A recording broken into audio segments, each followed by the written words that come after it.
G'day boys and girls, how are we? I'm out here bush bashing through some pretty thick stuff trying to locate an old stone hut that, believe it or not, was built in the 1800s. It's got a little bit of history, but it's also got a little bit of mystery. What's the mystery, you might ask? Let me tell you. So stick around and find out what makes this hut so damn creepy. It is proving a bit harder to find the hut than I remember. So I have been here once before. I actually came here with a bloke called Bruce who discovered this thing himself about 8 months back while he was basically doing some bushwalking, trying to pick up some old trails in the area that have been used by indigenous peoples or early settlers and pioneers. And yeah, he just happened to stumble across this hut. Took a wide berth thinking maybe there was someone living there. Circled around a bit from afar, decided okay, there's no one down there. Curiosity got the better of him and he went down to suss it out. In comes me. A couple months later, I put a post up mentioning that a video I tried to film didn't go to plan because there were people there and I was a bit bummed out, blah, blah, blah. He messaged me saying, hey mate, sorry to hear about the failed vid. I've got something that might interest you. So he tells me about this hut and he shows me a couple of photos and we end up catching up and he walks me out to it so that I wouldn't waste, God knows how many days trying to find the thing myself. And it just hits you, hey. When you see it, it just hits you like it's almost haunting. It basically kept me awake for a week just because I really wanted to know more about this hut. I was going on bushwalking forums, historical forums of the local area, nothing. And it doesn't surprise me, especially when you see where this thing is. But yeah, there's a few more interesting facts to share about this hut, but I'm gonna wait until we get there and I can give you a good look of it. I've just seen it. It's actually a lot creepier this time around because I'm by myself.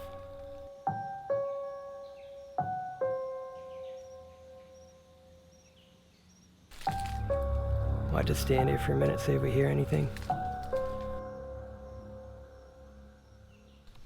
My actual heart is racing, I don't know why.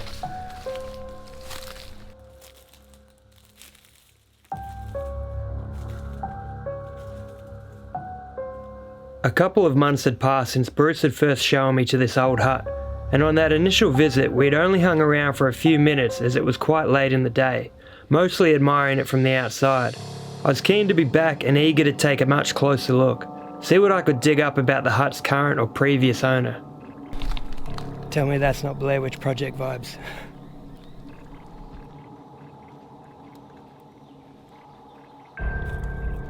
There's a date on the door here that says 10th of the 8th, 1919, which is quite strange, and I'll explain why in a little bit.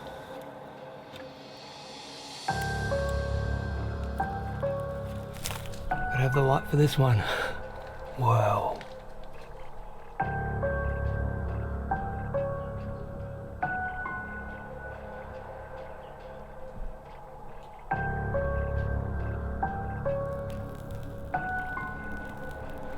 So all of this stuff was in here last time we visited. Obviously it appears that a lot of this is not from the 1800s, but it's sort of been brought in to redecorate it. Who even knows what this is? This is like kryptonite or something. Better not drink it, hey. Oh! Someone's tried to rehandle it. I wonder if this is the original axe head though, from the build. What was that thing I knocked over? Oh, a bit of a candle. Oh my god. Got the old fireplace going on here. It's seen better days, hasn't it? Some old tools for the fireplace. I mean, this obviously isn't from the 1800s, is it? To great spirit everywhere. It's empty, but I reckon this is actually a very old flask. I mean, one, it's got a lot of damage, but two, it is so heavy. It's got a lot of weight to it. Wish I had a date on it. Pop that back. If this is a music box, I'll leave immediately. Cutlery.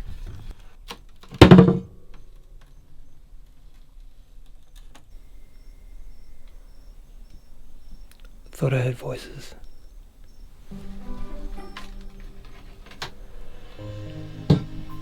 Old pots and pans.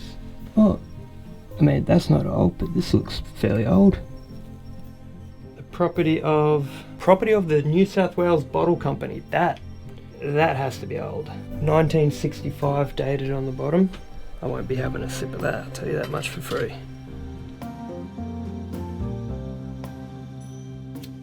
So, by now you're probably wanting to know who built this thing and what their story was. Well, upon finding this hut, Bruce noticed a golden plaque affixed to the rotting timber door, and this is what the plaque read: Harry's Cabin, 1919, Heritage Listed Site. Born in 1864 near Mudgee, Harry Arthur Redford was an infamous Australian bushman and stockman. In 1895, Redford was working as a stockman on Bowen Down Station in Queensland, and upon realising that remote parts of the property were seldom visited by station workers, he devised a plan to steal some of the station's cattle. Alone, Harry built stockyards in an outlying part of the property and gradually assembled a mob of about 3,000 cattle, which he took to South Australia and sold for a fortune. Eventually, however, he was discovered and forced to flee into coastal New South Wales, where he made his hideout in this national park.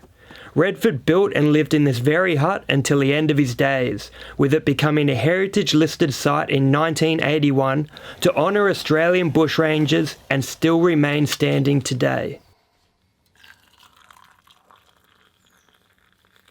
So there you go. Harry Redford built this hut, lived out the rest of his days, and became heritage listed down the line. Sounds pretty good.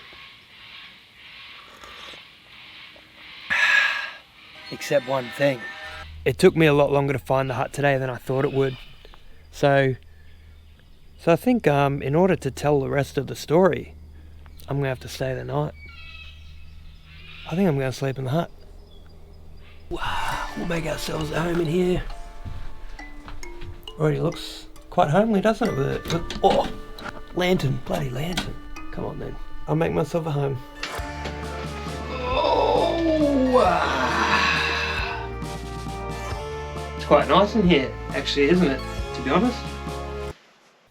So, what's the mystery, you might ask? Let me tell you. Going back to the plaque that was on the door, after doing a lot of research, it turns out that some of these details were correct and some of it was not so correct. Turns out Harry was quite a famous Australian. In fact, he's still sort of celebrated today. I'll get to that in a minute. So anyway, he gets to South Australia, he sells the cattle and makes about £5,000. I think he goes back to Mudgee where his family are, gets married, they have a daughter, Elizabeth, and then he's caught, I think he's caught with someone robbing a store, because it's in his blood, isn't it? The police catch him, and that's when they realise, oh, you're the dude that they're looking for in Queensland for stealing like thousands of cattle. So he gets transported up to Queensland, Roma, Queensland, put on trial, and found not guilty because the jury was made up of mostly his friends. But then in 1881, he's now caught and charged with several counts of horse stealing. He serves 18 months, and he did go on to eventually pioneer his own property, Corella Downs, up in the Northern Territory. This is when it starts to not go great for him. He gets a bit bored, decides he wants to explore Central Australia, but he drowns crossing Corella Creek. There had been torrential rain, and it was flowing very harshly, and he drowned. So as I was saying earlier, there is actually an annual event where they do a big drive in remembrance of Harry. Still, to this day. You can go on YouTube, I've seen them. You can like sit by a campfire in a place that apparently he sat by a campfire. So that's wild. So what's with this plaque? And who made this plaque? If it was heritage listed, they would have that information correct. So if they didn't make this plaque, who did make this plaque? I've got some theories, and a couple of them are pretty creepy, TBH. One, maybe it is heritage listed. Maybe all the online documents are incorrect. Maybe those people celebrating his life, doing the drive once a year, are fools, and it's he didn't drown. He didn't drown in Corella Creek. Or maybe he was hiding out here when he was on the run, because when he got arrested for robbing a store, that was in Sydney. So that sort of checks out. But the plaque says that he lived out the rest of his days here. So I've got another theory. It's not heritage listed. Maybe he never lived here. Maybe some weird dude built this place. And he's made this plaque, which looks very official. He's made the plaque so that if people do stumble across it, they go, oh, it's heritage listed, I better not tag the walls and, do bongs in here. Because that's what would happen. So I don't know. It's weird. But I'm starting to think that this isn't Harry's cabin. I'm starting to think this is some other bloke's cabin. I'm really not liking those tuna cans now that I think about it. I don't. With this new information revealed and plenty of time to stew it over by the candlelit fireplace, I was beginning to question my decision to stay the night, curled up on the squeaky floorboards of this very eerily mysterious stone hut. But it was dark and the bush was thick. I had made my bed and now it was time to sleep in it. When the sun comes back up, it would be time to dig even deeper into the secrets of this strange place. Alright, boys and girls, I'm off to sleep. Hopefully I don't hear any weird noises in the middle of the night. And hopefully everything goes well, I don't get murdered. Stay tuned. See you in the morning. Good night.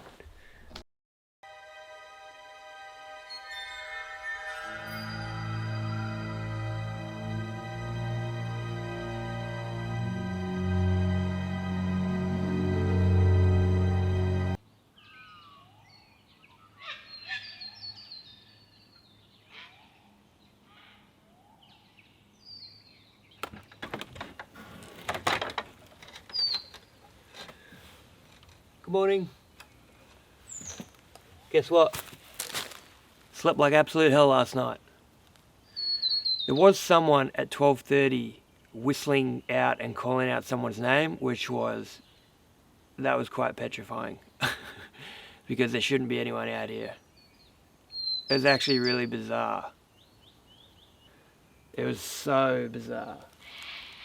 So I'm having a closer look at the stonework of this hut. And it seems pretty obvious that there's basically two different shades to the stonework here. And it actually looks older and drier at the bottom. And towards the top, it does look like fresher clay. So it does seem like it's been restored at some point rather than all built at the same time.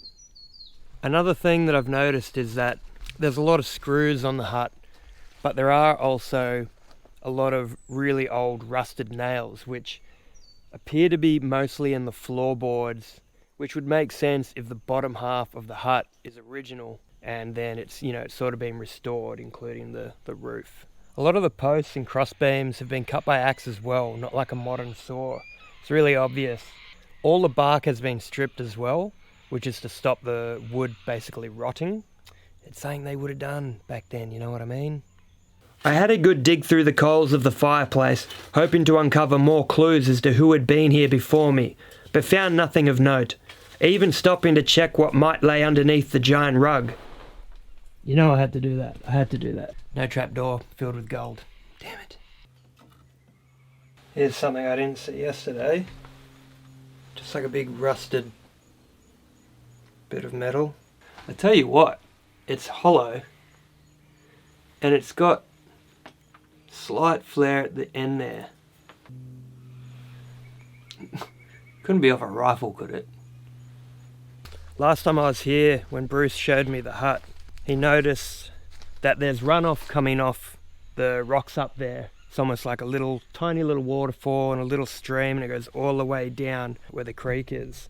It looked as though someone had purposefully dug out like a well. But if we go to the other side, I've actually realised that this is where he was digging the clay out from for the shelter. See all the colouring of the clay down there? And where he's dug it out of the walls over there as well. Which is pretty cool to think that if the hut is original, and when I say original I mean old, from the 1800s or even the 1900s, they would have been using the same method. They would have been taking the clay from the same area. And I would love to have seen this place before whoever restored it came back and started working. Been very interesting. So, is this Harry's hut? It's pretty hard to say, but we do know that he did hide out in Sydney, which gives this story a little bit more validity. Now obviously a lot of this hut has been restored, we can see materials around and tools around, but some of it does appear quite old. He could have been here, man. He could have been here. So, the hut remains a mystery, but as for that voice I heard in the middle of the night, that I solved. Turns out a dog had run off during the day, and the poor people minding her while the owner was overseas weren't able to call her in. They decided to go out during the night where they thought they might have a better chance of the dog hearing their calls. Fortunately, she was found a few days later and reunited with her owner, safe and sound. If you enjoyed this historical style video, check out my German camp video for another interesting twist. Thanks for watching, boys and girls. Catch you on the next one.